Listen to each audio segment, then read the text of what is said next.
In the US, we usually say that a disease is rare when it affects fewer than 200,000 people in the whole country.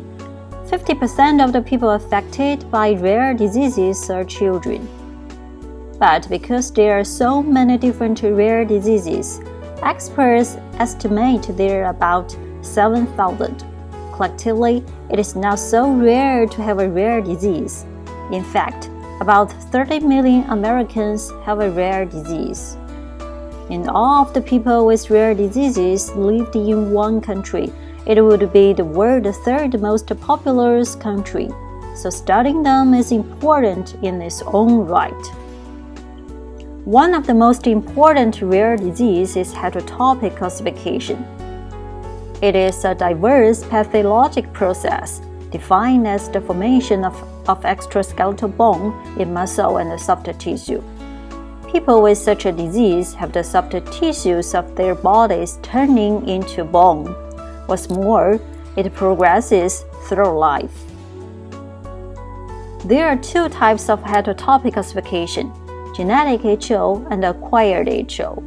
The major two forms of genetic HO are POH and FOP. Most cases of POH are caused by inherited inactivating mutations of genes. FOP is caused by activating mutations on BMP type 1 receptor ACVR1, leads to terrible consequences.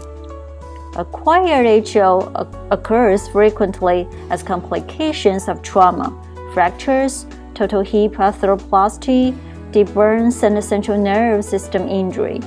If doctors attempt to remove the bone surgically, the body starts to produce more bone tissue in that area. Currently, there is no existing treatment. Thus, HO remains a major unsolved medical challenge, so there is an urgent need to understand the cellular and molecular mechanism to treat this condition.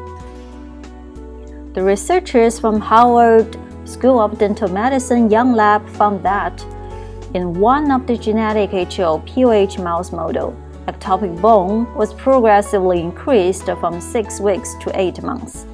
The cellular mechanism is wild-type cells were induced by genus mutant cells to become osteoblast, contributing to HO expansion, which was a non-cell autonomous process.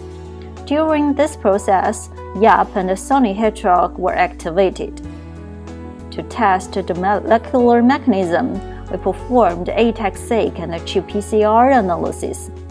ATAC-seq signaling intensities were strongly enhanced at the Sony Heterog promoter and enhancer. Several YAP T4 binding sites were identified by qPCR analysis. To confirm it, we designed CRISPR-I to block the YAP-T binding sites, and I demonstrated that Sony Heterog is a direct transcriptional target of YAP. More important, this YAP-Sony Heterog self-amplifying loop can also be applied for another genetic mouse model and the injury-induced mouse model. Thus, we found a shared common cellular and molecular mechanism underlying all forms of HO. Post-injury, YAP-activated cells secrete Sony Heterog to the environment, leading to YAP activation and Sony Heterog expression. More and more surrounding stem or progenitor cells will be induced and contributing to the forming bone.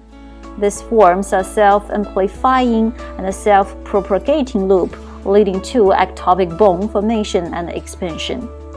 Our research provides critical insights into the formation and expansion of the heterotopic bone. It even means that we could probably come up with a drug that works for millions of people. At last, welcome to join us, the Young Lab of Harvard School of Dental Medicine.